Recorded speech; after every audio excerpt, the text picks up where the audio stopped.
em nome de Jesus. Vamos falar com o nosso Deus.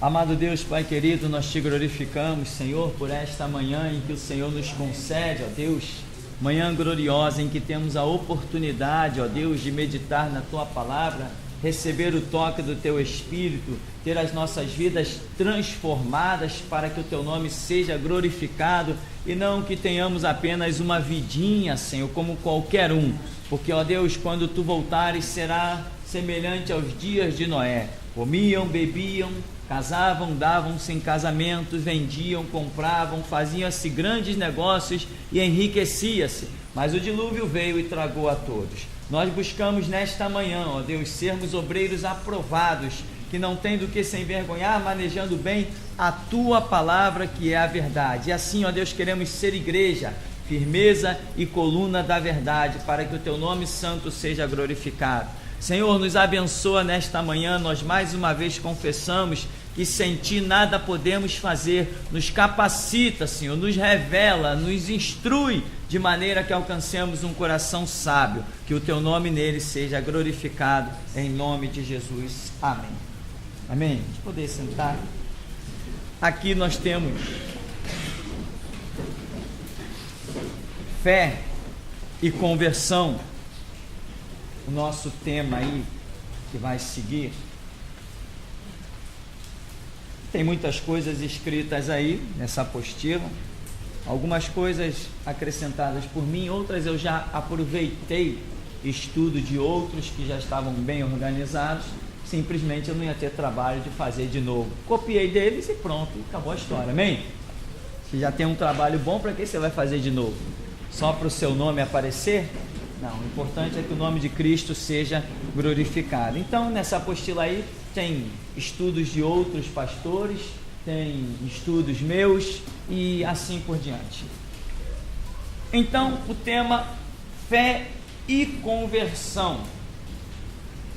Vem aí logo a seguir no primeiro item, definição de fé.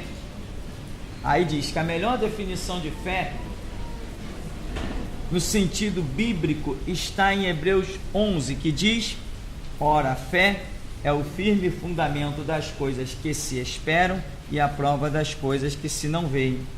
Aí diz que a fé é algo invisível, mas sensível.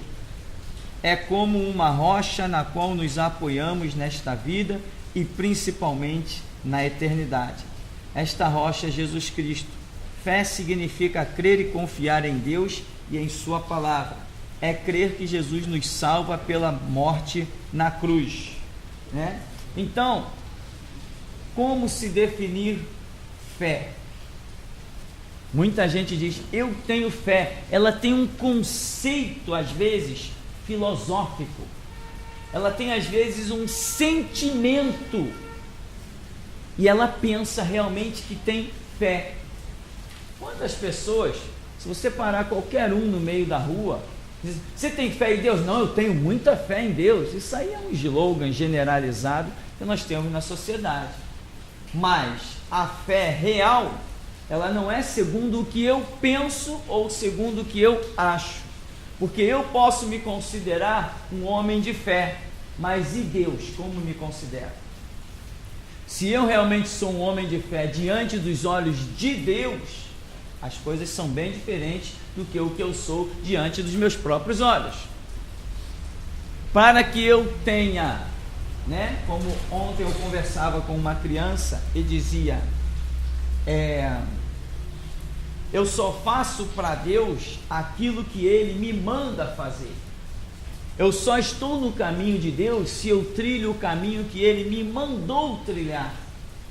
Mesma coisa, eu só tenho a fé que Deus espera se eu realmente estou agindo de acordo com aquilo que Ele espera.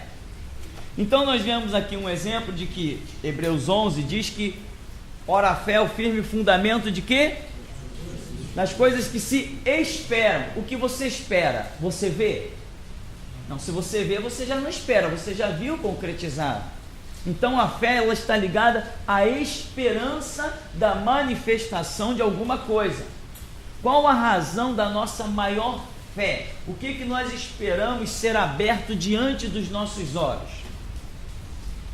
A glória de Deus, a eternidade, a salvação. Essa é a razão da nossa maior fé.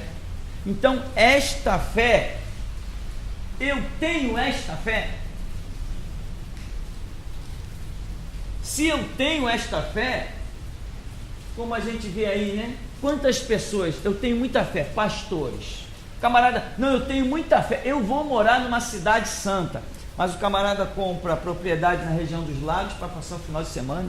Ele compra apartamentos, ele compra casas, ele investe aqui, ele é um grande empresário. Que esperança é essa que ele tem na eternidade? Ela é confusa para mim. Ah, pastor, você acha que as pessoas não têm que ter?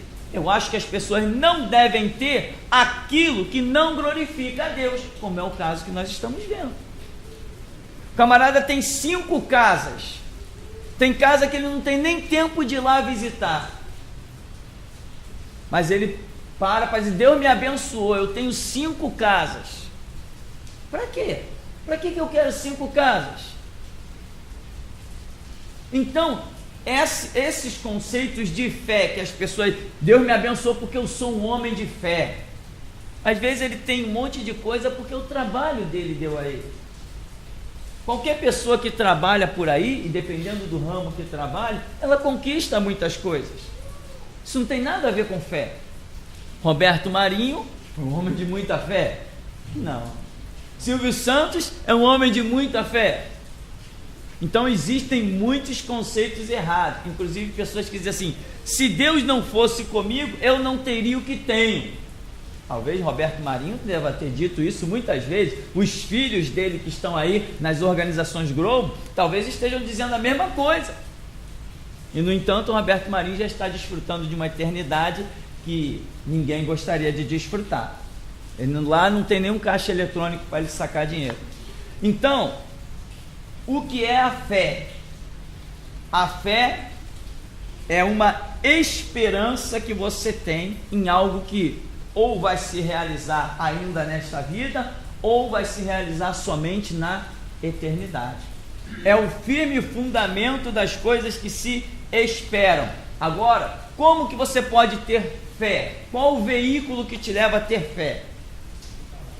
Exclusivamente a revelação da palavra, o conhecimento da palavra. Por quê? Você tem fé numa cidade celestial? Tem?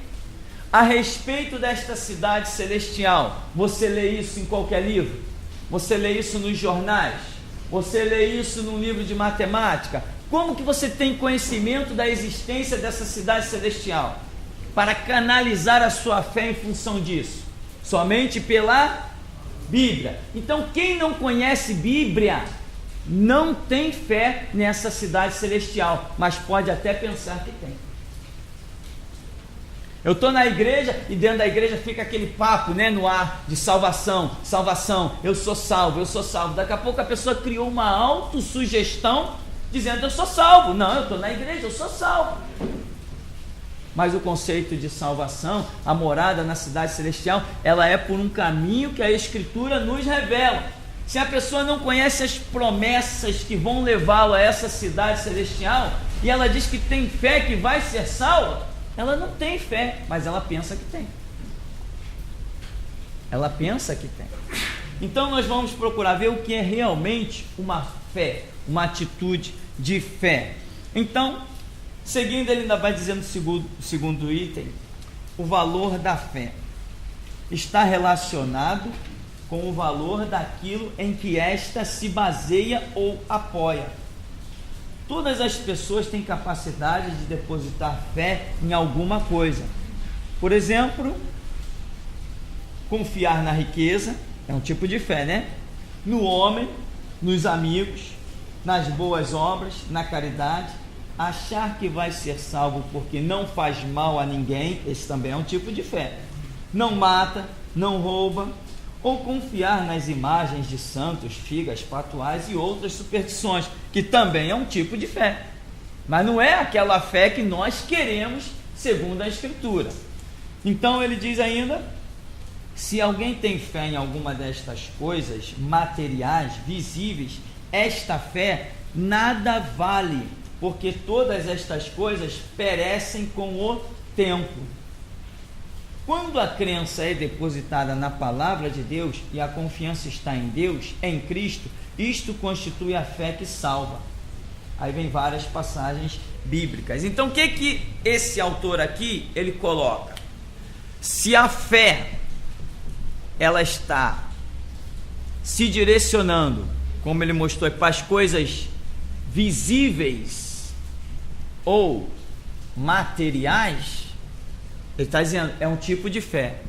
Mas existe aquela fé que ela aponta para a palavra e a revelação contida na palavra. É isso que eu identifico aí na colocação desse autor. Ele diz, quando a pessoa aponta a sua fé para essas coisas visíveis, materiais, essa fé nada vale, porque todas essas coisas perecem com o tempo. Então, quando a sua fé ela está apoiada naquilo que perece, naquilo que passará, a sua fé também perecerá e passará. Mas quando a sua fé é apontada para aquilo que é eterno, Jesus falou, os céus e a terra passarão, mas as minhas palavras permanecem para sempre. Então, se a sua fé é direcionada para aquilo que é eterno, a sua fé também será eterna e produzirá uma salvação eterna. Em que confiamos? O conceito de cristianismo, irmão, está muito defasado, hein? Tem que tomar cuidado. Tem gente por aí que ora assim, Senhor, eu te servirei, mas não me deixa faltar o pão. É uma fé, mas essa fé não se pode servir a Deus com essa fé. Você tem que estar disposto a servir a Deus, mesmo que te falte o pão. Amém? Isso é fé. Mas como que eu vou viver se me faltar o pão? Acredite, vai viver muito bem. Vai viver muito bem. Porque a fé chama a existência as coisas que não são como se já fossem. Irmão, se você serve a Deus, você vive de estômago vazio. Vive ou não vive? Tem gente que primeiro quer a bênção. Senhor, se tu me deres, é que nem Jacó, né? Se tu me deres isso, aquilo outro e tal, então de tudo que tu me deres, eu te dou o dízimo. Ah, legal. Moleza. Senhor, se tu me fizeres um trilionário, eu vou te dar o dízimo. Esse conceito já pode estar errado. Sim. Sim. O conceito dele estava errado. Se o Senhor for o meu Deus, se o Senhor me abençoar. Não, Deus já era o Deus dele, ele já tinha que ter o propósito de cultuar e servir a Deus com tudo dele, independente de qualquer coisa. Não é essa a filosofia do Evangelho? Buscai primeiro o reino de Deus, as demais coisas serão acrescentadas. Quantas pessoas hoje estão deixando de servir a Deus? Eu, na época que estava no seminário, tinha um irmão que ele estava no último ano do seminário, no último período. Depois de 3 anos de luta, apareceu um serviço na Rede Globo para ele, proposta irrecusável. Ele abandonou o seminário, abandonou tudo, foi para o emprego. Ele tinha fé em quê? Em Deus? Em fé em Deus tive eu tive. Eu encarei uma situação difícil e eu falei, Senhor, posso até ser demitido, pode ser o que for, mas largar o seminário eu não largo, porque eu sei que é uma direção tua na minha vida, eu vou até o fim, nem que eu tiver que me arrastando. Irmão, e eu fui, e muitas vezes eu fui me arrastando mesmo, mas eu fui até o fim, e até aqui me ajudou o Senhor. Então, o que é a fé?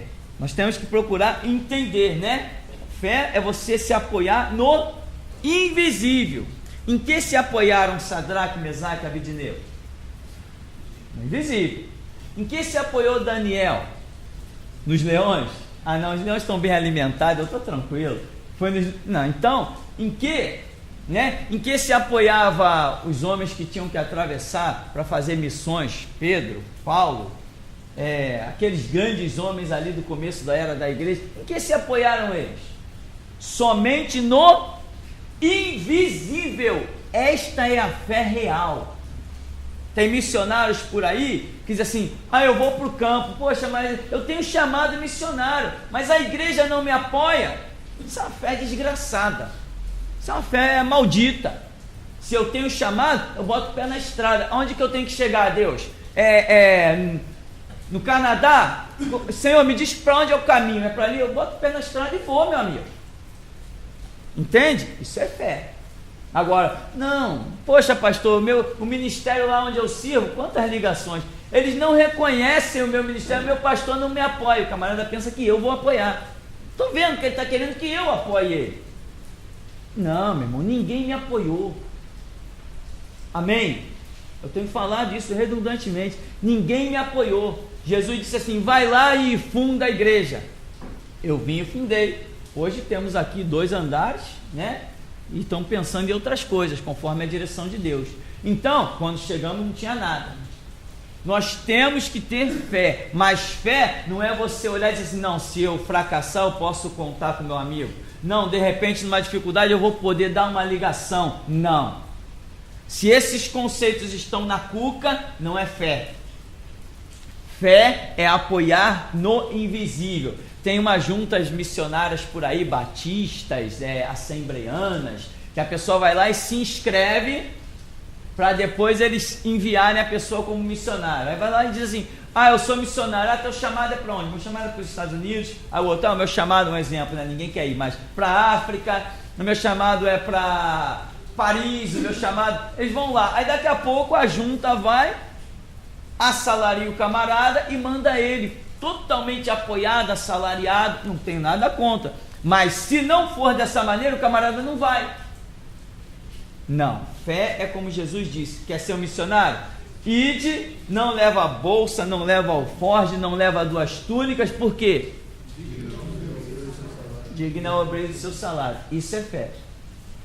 Você partir com a direção de Deus, seja ela... Se Deus te disser assim, põe 10 milhões de dólares na mala e vai. É direção de Deus? Vai. Mas se ele disser, vai, sem capa, sem túnica, sem nada, tem que ir.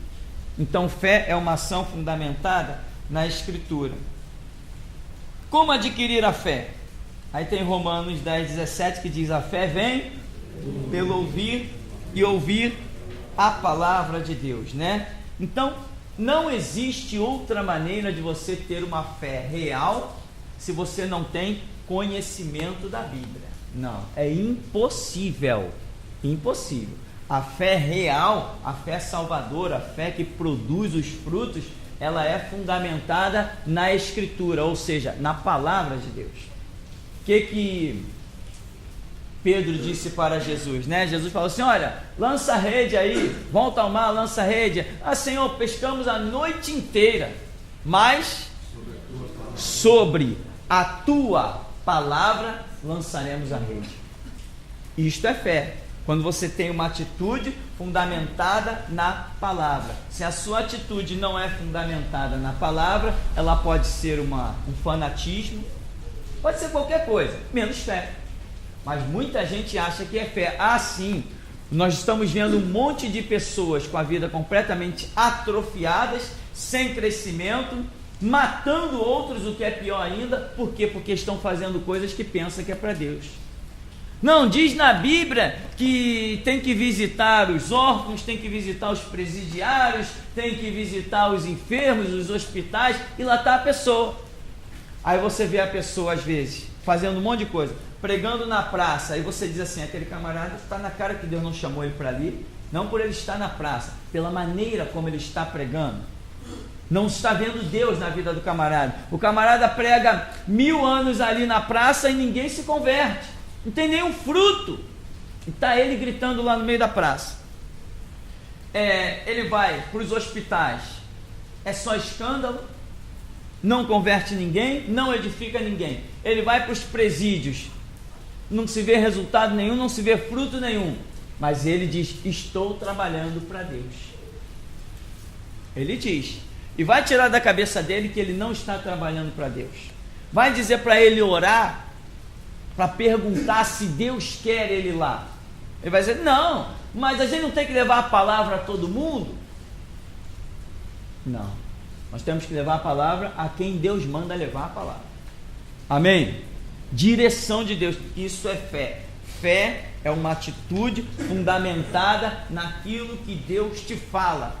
Se você está fazendo porque acha que deveria fazer, você pode apenas estar perdendo tempo.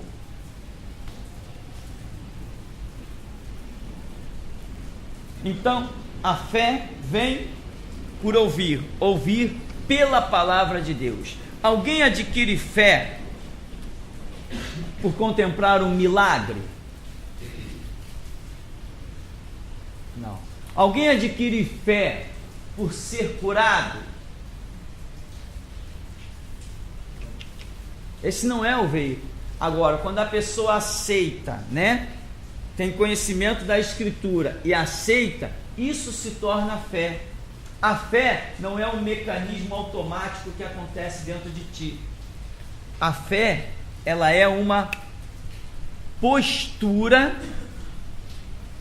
que você tem mediante a palavra.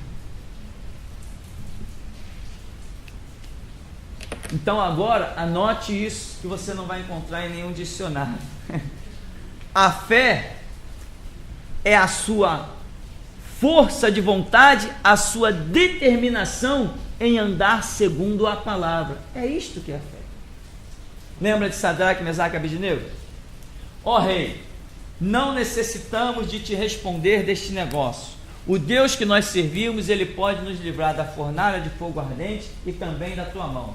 E se Ele não quiser nos livrar, a tua estátua não adoraremos. A postura mediante a palavra de Deus que condenava a idolatria, isso foi fé. Não foi um mecanismo automático.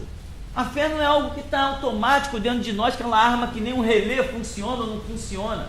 A fé é como Paulo até diz, sede firmes e constante. A fé é a sua constância em andar segundo os estatutos do Senhor. Isto é fé.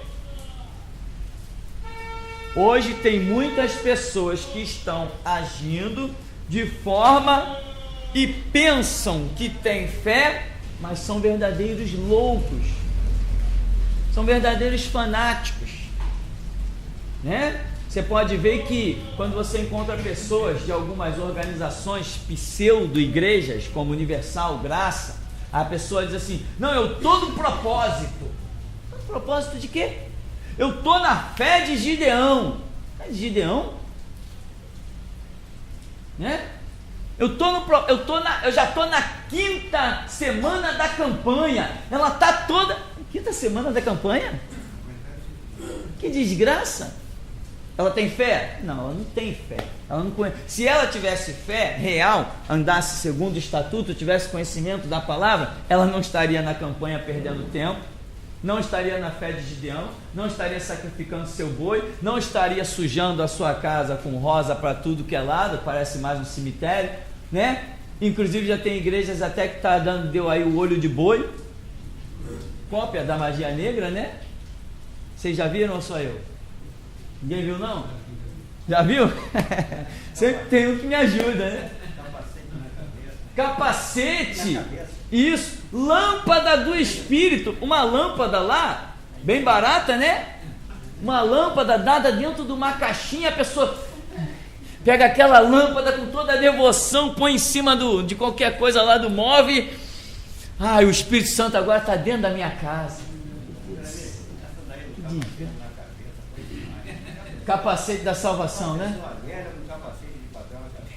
Não, a pessoa já numa certa idade bota capacetezinho na cabeça e tal, isso é fé? Não, isso não é fé, por quê? Porque não é uma atitude conforme os mandamentos do Senhor, né?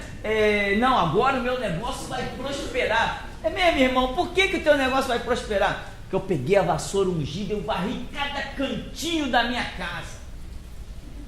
O negócio vai prosperar porque ele pegou uma vassoura ungida e varreu a casa. Ora, isso é fé? Não, mas eles pensam que é, né? Olha, venha para o Maracanã porque nesse dia você vai obter todas as vitórias. Caramba, sai da frente. As empresas de ônibus então ficam ligadas nesses eventos. Opa, põe carro para esse povo. O faturamento ali, o que faturaria em um ano, fatura em um dia. Mas a caravana chegando de tudo que é canto. Faturamento das empresas de ônibus, eu trabalhei em empresa de ônibus, também já sofri, né, irmão? Então, vai lá em cima o faturamento. Camarada, falta pouco, pedir ônibus emprestado a outra empresa. Joga toda a frota no meio da rua, porque sabe que vai ter o evento dos fanáticos.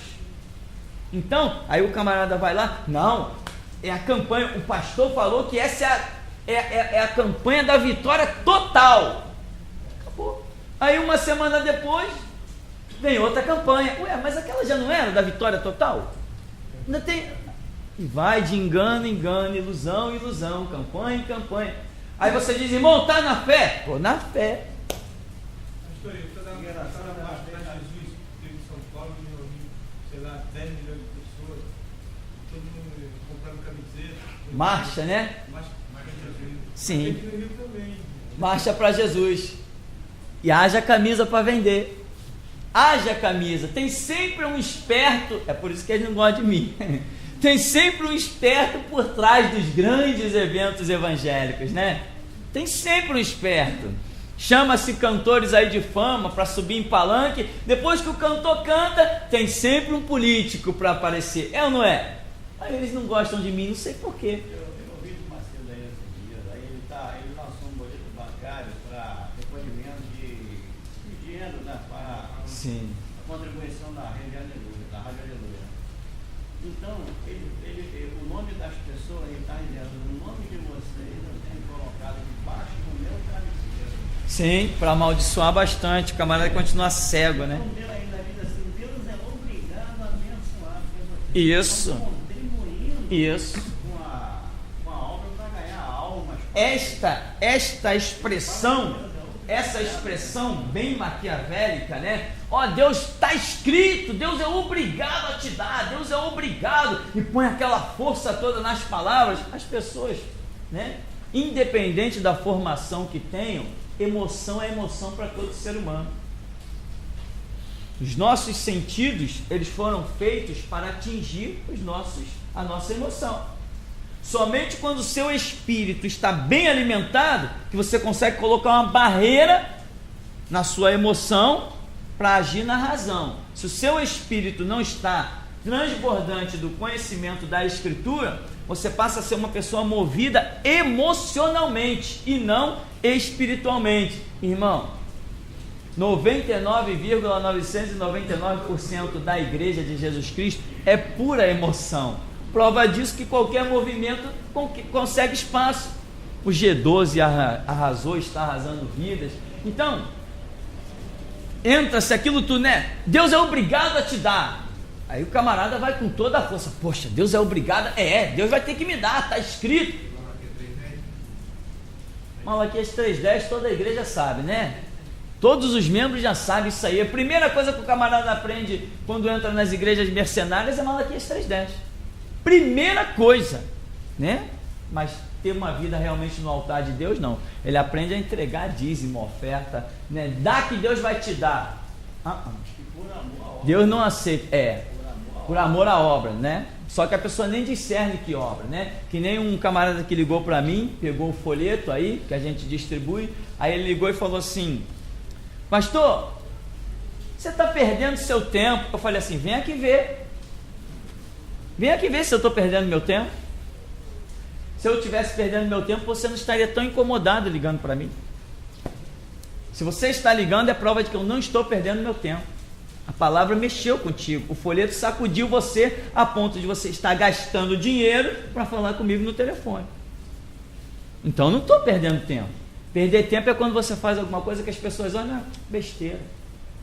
Mas se está sacudindo alguém, se está fazendo alguém parar para pensar, e se está fazendo ao ponto de pessoas ligarem para cá, eu falei para eles, são centenas e centenas de pessoas que ligam para cá, então não estou perdendo meu tempo. Quer ver a obra mais de perto? Vem aqui tomar um café comigo. Vem aqui que eu vou te mostrar a obra, te mostrar o que a gente tem feito. Você vai tirar suas conclusões, se eu estou perdendo tempo ou não. Falei para eles, são 300 mil folhetos. e depois ainda vem mais. Então, ele pensa que eu estou perdendo tempo. Por quê? Porque ele tentou se justificar. Meu irmão, não tem jeito. Depois que leu aquele folheto, pode até continuar na Universal, mas que a pulga nunca mais vai sair de trás da orelha do camarada, não vai sair. Não vai sair mesmo. Então, fé é uma coisa, fanatismo é outra coisa, emoção é outra coisa. O que é um fanatismo? Por exemplo, você já ouviu falar tempão que eu não ouço falar, nos kamikazes, né? O que é nos kamikazes? Eram aquelas pessoas que tinham uma causa para defender, a ponto deles chegarem e se destruir, né? Dentro de um carro-bomba, pilotar um avião contra uma situação e se explodir no avião, que nem houve lá nos Estados Unidos, né? No tal, que dia foi? 11 de setembro. Aquilo ali, quer dizer, terroristas, pessoas suicidas. E qual é a filosofia deles lá junto com Bin Laden, aquele servo de Satanás? A filosofia é que se eles trabalham por esta causa que Bin Laden defende, eles terão a salvação deles garantida e eles terão posição de destaque na eternidade. Mas se eles chegam ao ponto de, como fizeram nos Estados Unidos, se destruir dentro de um avião, dentro de um carro-bomba, aí a posição deles é muito maior, segundo a filosofia que eles recebem lá nos ensinamentos deles. Então, o que acontece? O camarada, ele tem fé? Não, ele não tem fé, ele não tem conhecimento de nada, ele não se baseia em nada.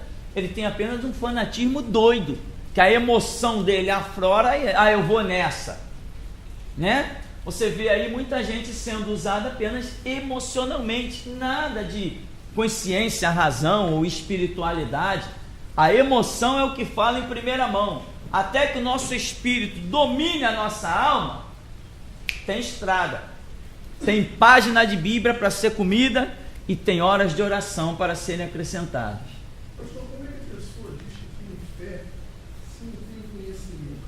Mas é justamente isso que estamos vendo, né? A fé vem pelo ouvir, ouvir pela palavra de Deus. Ela não lê uma Bíblia. Sim, mas pensa. Ela se interessa. Pensa que tem. Ela pensa que tem. O crente, ele acha que basta só estar na igreja. Entendeu? Que acha que é suficiente. Por exemplo, você vê que a pessoa para ser um advogado tem que estudar. Tudo tem que estudar. Sim, mas tem gente que acha que pode ser crente sem estudar. Tem que estudar, pô. Como é que você vai evangelizar uma pessoa se você não estuda? Como é que eu posso desmentir o catolicismo? Como é que eu posso desmentir o espiritismo? Como é que eu posso desmentir a reencarnação? Eu não preciso estudar a doutrina católica, espírita, não preciso estudar nenhuma da doutrina deles. Quando alguém chega perto de mim e diz assim, não, mas lá onde eu frequento, também pregamos a salvação, pregamos Jesus. Eu digo assim, olha, não quero nem que você me diga o que tem lá na sua religião. Não quero nem que você me diga o que você faz ou deixa de fazer. Me conta a sua doutrina. Eu vou dizer se ela é falsa ou verdadeira. Eu vou te dizer se lá tem Deus ou tem o diabo. Quando o camarada conta a doutrina do lugar que ele frequenta, eu confronto com a escritura e digo para ele, você está servindo a Satanás. Acabou a história. Quer ouça, quer deixem de ouvir. Amém? Contrariou o evangelho de Jesus Cristo, é demônio. Tem gente que diz assim, mas nós precisamos, como um pastor dizia, nós precisamos estudar alguns livros espíritas, precisamos estudar as doutrinas satânicas para a gente ter resposta para as pessoas. Eu falei, negativo, nós precisamos estudar exclusivamente a Bíblia, e aquilo que vier, que não estiver de acordo com a Bíblia, a gente rejeita e acabou a história. Não vou perder tempo. Se eu às vezes não tenho tempo para ler a Bíblia como eu gostaria de ler, como é que eu ainda vou ler outras coisas? Passa a ser Senhor. Passa a ser Senhor. Acrescentou regras dentro do estatuto, dentro da igreja, aí passa a ser Senhor. Certo. Em vez de ele ser servo, ele passa a ser Senhor. Aqui então, nós vemos como adquirir essa fé. Se você tem conhecimento bíblico, você pode dizer até se anda de acordo com aquilo, você tem uma fé. Por quê? Você está determinado a não abrir mão do estatuto. Então, a fé é um sentimento? Não, a fé não é um sentimento. A fé, eu tenho mais fé do que alguém? Isso só pode ser visto da minha atitude. Se tiver eu e outro irmão, ambos para entrar dentro de uma fornalha de fogo ardente, quem de nós tem fé para entrar na fornalha? Aquele que entrar. Tem a cova de leão esperando meia dúzia. Quem tem fé? Aquele que entrar. Agora, quem negar a palavra, quem procurar ajuda para não entrar, aí esse não tem fé. Então a fé é você se apoiar no invisível, a fé é você seguir a regra que a Bíblia mostra, a fé vem pelo ouvir, mas ouvir pela palavra de Deus, e aí vem a atuação da fé em nós. A fé que salva por Jesus Cristo nos faz entender que a Bíblia é a palavra de Deus e que para os que não creem existe a condenação. A fé envolve as três faculdades da pessoa, que são intelecto, emoções e vontade. O nosso intelecto crê nas verdades do Evangelho, mesmo condenando nossa forma de vida passada. O nosso lado emocional confia em tais verdades e encontra nelas prazer. A nossa vontade as aceita e se dispõe a fazer a vontade de Deus. O sentido da palavra crer, que é fruto da fé, como em João 3,16, é repousar ou apoiar-se sobre um firme fundamento, unindo a pessoa que crê ao objeto da sua fé, que é Jesus Cristo. Então, a fé é isso. Hoje você pode dizer assim, hoje eu sou uma pessoa de fé, amanhã é outro dia. Hoje você está disposto a recusar 1.000, 10.000, 1 milhão de reais para continuar guardando o que diz a Escritura. Mas no dia em que você não estiver disposto a esta atitude, naquele dia, acabou você. Então a fé é algo que tem que ser exercido incessantemente. Você não pode fracassar em um instante. Como eu sempre digo, é muito difícil você crescer na graça e no conhecimento, mas para cair da graça e do conhecimento é no momento que você cai. Quanto tempo demora para alguém cair? Às vezes demora um segundo. Então, fé, se você não tem, comece a entender como tê-la, conhecendo o caminho, os estatutos, né? Existe um caminho que a gente tem que trilhar. Esse caminho é que revela quem tem fé. Quem anda nesse caminho tem fé. Quem está fora do caminho não tem fé. Eu conto sempre a história de um rapaz que eu conheci, e ele foi chamado por Deus, toca violão até bem, e foi chamado por Deus para uma obra com o violão dele, logo aqui em São Paulo. Ele mora aqui, mora até perto da gente aqui no Rio, e Deus tinha uma obra com ele, para ele ir tocar violão em São Paulo. Ora, se Deus dá uma direção dessa, uma pessoa largar tudo, pegar a sua família e simplesmente tocar violão lá em São Paulo, quer dizer, Deus está dando a essa pessoa um ministério, está arrancando ele desse secular, que não é qualquer um que é arrancado disso, está arrancando ele de ter um patrão chato, ter que acordar de madrugada, enfim, aquilo que todos nós já passamos, outros ainda estão passando, né? Então, tudo é uma questão de direção e tempo de Deus. Deus deu essa direção para ele. Eu anotei que Deus tinha dado essa direção para ele. Um ano depois eu fui na casa desse irmão. Conversamos.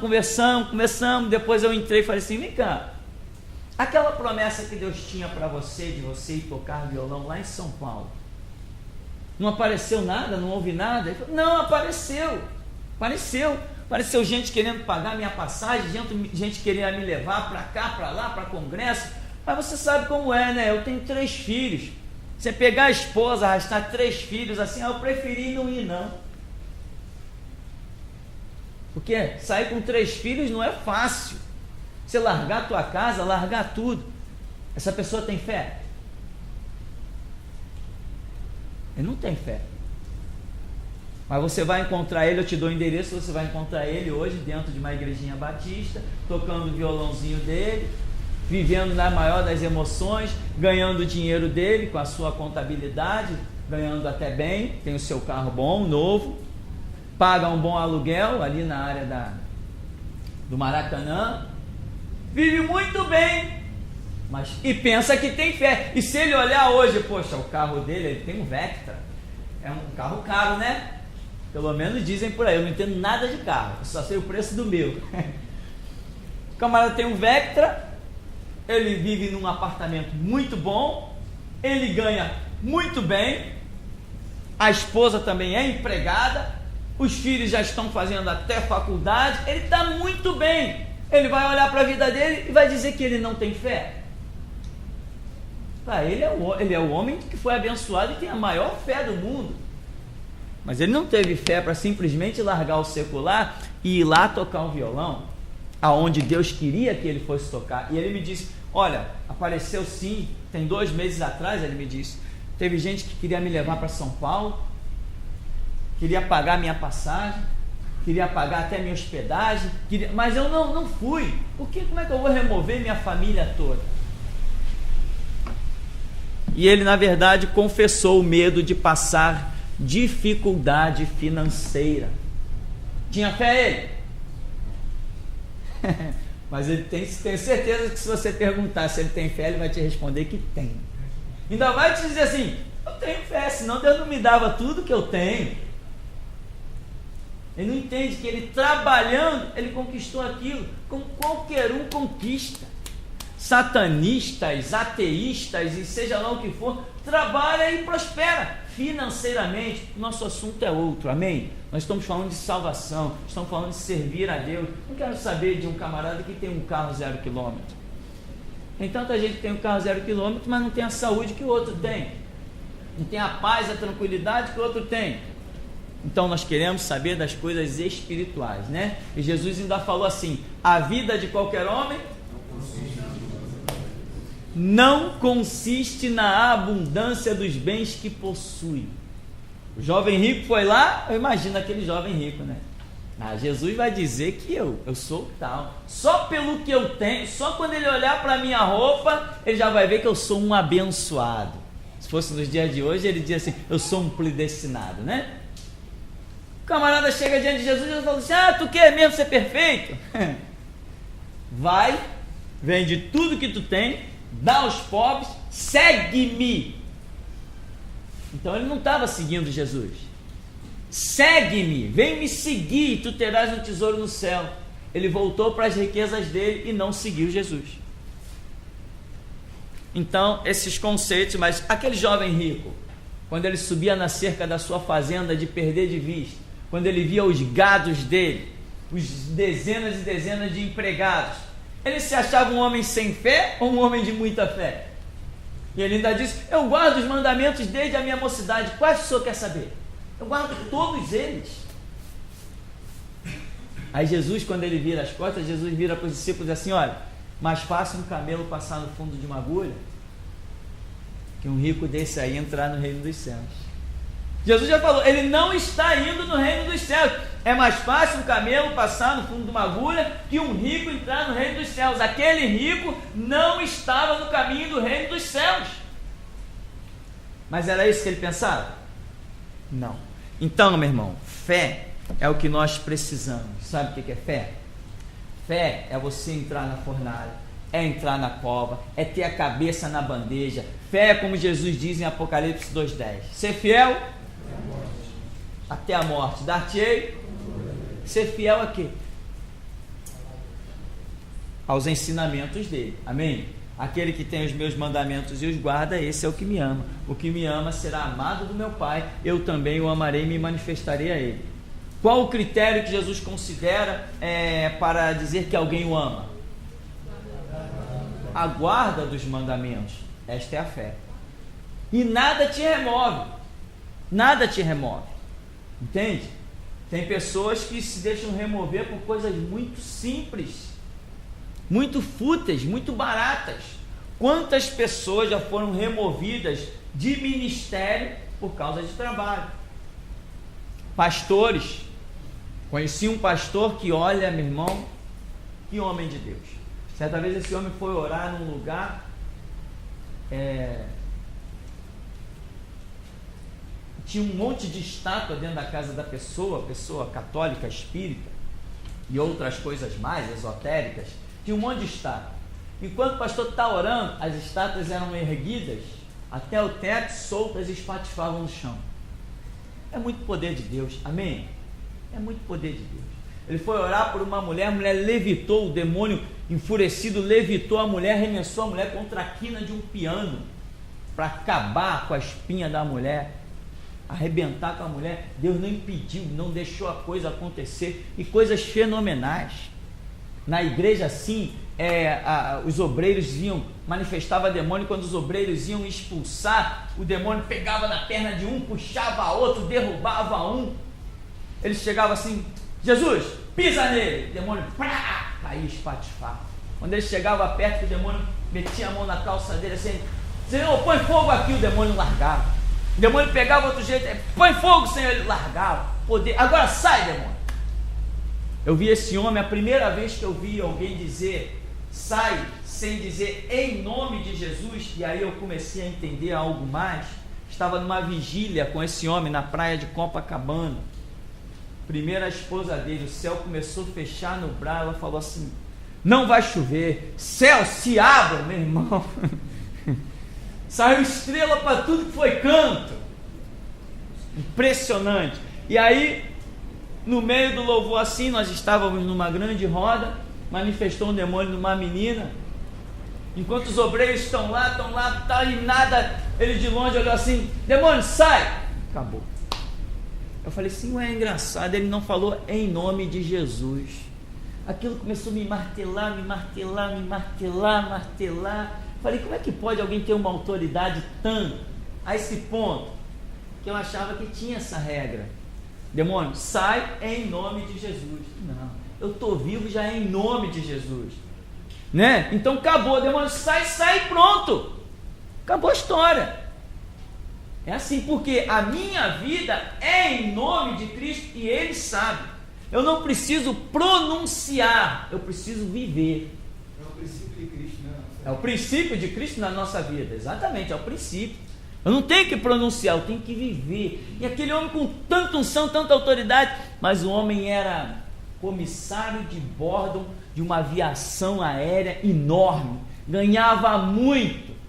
Ele nunca teve fé. A igreja estava com 2.000 membros e ele nunca teve fé para abandonar o trabalho dele e se dedicar exclusivamente à igreja. O que aconteceu com a igreja? Fechou. Então, é aquilo que Paulo diz: não sou eu que vivo, mas Cristo vive em mim. Exatamente. E ele diz: nós temos a mente de Cristo, né? Se eu tenho a mente de Cristo, eu tenho que agir como Cristo. Você vê que Cristo trabalhou na carpintaria. Jesus trabalhou, aprendeu um ofício, trabalhou na carpintaria. Meu irmão, se você quer saber como você tem que agir, como você tem que viver, o autor e consumador da nossa fé, o nosso exemplo é Cristo. Se você tem uma dúvida, vai para a oração, peça para Ele te mostrar na vida dele o exemplo para a sua vida. Então Jesus nasceu, foi dependente de uma mulher para lhe dar leite, foi dependente de alguém para lhe colocar comida na boca, mas não ia ser essa situação a vida toda. Ele cresceu, ele aprendeu um ofício, ele trabalhou até que idade?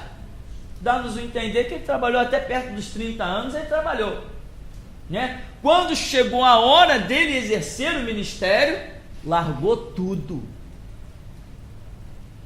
Entende? Hoje tem pessoas querendo largar tudo sem ter chegado a sua hora. Tem pessoas querendo: eu vou me dedicar exclusivamente à obra de Deus. Não faça isso se Deus não te mandou fazer. Não faça isso. Tem muita gente, vou usar a expressão, se arrebentando, Porque o camarada, não, eu vou me dedicar exclusivamente à obra de Deus. Não, Deus te chamou para se dedicar exclusivamente à obra dele? Então vai aguentando teu patrão chato, vai lá, se emprega aqui, desemprega ali, vai aguentando os terríveis da vida, vai aguentando. Tem que aguentar. Porque a pessoa vai seminário, eu acho que tem que ser pastor, né? Sim, eu vou fazer um seminário para virar pastor. Aí acabou com a igreja, né? E diga-se de passagem, essa desgraça da igreja, eu tenho que tirar o chapéu para os batistas e assembleanos, que começou a botar gente que fazia seminário à frente para dirigir igreja, pessoas sem nenhum chamado, pessoas que ainda tinham muita poeira para comer nas estradas da vida, muita experiência para adquirir, já estavam atrás do púlpito. Cansei de ver jovem de 19, 20 anos assumindo o púlpito. Olha, meu irmão, pode até ser, mas eu tenho dito para muitas pessoas, a minha mente, ela sofreu vários estágios, e eu creio que isso acontece com a mente de todo ser humano. Eu não penso como eu pensava com 16 anos. Com 16 anos eu me achava o Tarzan, o Superman, eu era o dono do mundo com 16 anos. E hoje, aos 40, eu vejo como eu estava errado. Sou dono de nada, não mando em nada. Bem-aventurado se eu conseguir ser um servo, humilde, inútil. Então, a mente vai mudando. Com 24 anos, eu já pensava de outra maneira. Aos 35, a minha mente, eu sentia esses estalos dentro da minha cabeça. Com 35, eu passei a olhar a vida de outra maneira. E aos 40, eu tirei o chapéu para aquele ditado que diz: a vida começa aos 40. Acredita nisso, irmão. A vida começa aos 40. Com 40 anos, a sua cabeça é de uma maneira impressionante. Agora, não sei se isso acontece com todos, eu acho que sim, pelo menos comigo. Aliás, que o ditado não fui eu que inventei, né? A vida começa aos 40, ó, eu ouço isso, ó, eu digo assim, não, a minha vida começou aos 15, opa! Não, a vida começa aos 40. Pastor, e muitas vezes as pessoas são formadas em seminário, ele não chega ao ponto nem ler os 4 evangelhos, nem sabe o que Cristo manda fazer. Exatamente. Já aconteceu comigo, da cara das pessoas que, sou pastor, tenho tipo de tal, é mesmo? É. Qual é a melhor título que livros dele? Foi de servo. Não é título, leva ao céu. É isso aí. Então, fé. Você tem fé? Vamos ver quando as situações aparecerem na sua frente. Se não aparecer nenhuma situação na sua frente, você tem fé só para você mesmo. Agora, quando Deus colocar uma situação na sua frente, aí você vai mostrar se realmente tem fé, tanto para Ele, quanto para a grande nuvem de testemunhas que te envolve. Então, fé, vai chegar a hora do chamado de Deus na sua vida. Você tem fé? Amém. De repente Deus está te preparando para te enviar, vamos dizer, não sei, para o Paraguai, para o Uruguai, para a Nova Zelândia. Deus está preparando você para uma missão, para o Nordeste, para Goiás, para qualquer canto. Deus está preparando você para uma missão, está trabalhando, você está dizendo que tem fé. Você está dizendo aonde Jesus te enviar, você vai. Você está dizendo, daqui a pouco vem a hora que ele diz assim, agora meu servo, larga tudo e vai. Aí que você vai mostrar se você tem fé. Amém? Deixa eu fazer uma pergunta em relação a esse jovem rico, né? Que a palavra diz aqui, né? Está dizendo, eis que alguém aproximando-se perguntou, mestre, o que farei eu de bom para alcançar a vida eterna? Ele perguntou a Jesus. Ele tinha uma dúvida aqui. Sim. Ele tinha uma dúvida. Isso aí também revela que apesar de todos os conceitos que ele diz, não, eu guardo os mandamentos desde a minha mocidade, mas interiormente ele não tinha convicção. E Jesus confirma a falta de convicção dele quando diz, é mais fácil um camelo passar no fundo de uma agulha que um rico entrar no reino dos céus. Existia um vazio dele, né? Existia. Ele não tinha convicção de salvação. Porque eu não vou perguntar para ninguém se eu sou salvo. Pode aparecer por aí o homem mais sábio do mundo. Nem se o próprio Senhor Jesus aparecer na minha frente, eu perguntaria a ele se eu sou salvo ou não. Porque o Espírito Santo já testificou com o meu espírito. Não é uma autossugestão, é uma voz que está aqui dentro. Se Jesus aparecesse na minha frente, simplesmente eu o adoraria como um salvo. E não jamais perguntaria, Senhor, eu sou salvo? Isso é ridículo. Eu sei que eu sou salvo. Entende? Fala. Essa pergunta revela uma série de falta de um monte de coisa, né? Amém? Vamos dar uma paradinha então para ver se a gente toma um cafezinho. Daqui a pouquinho a gente volta.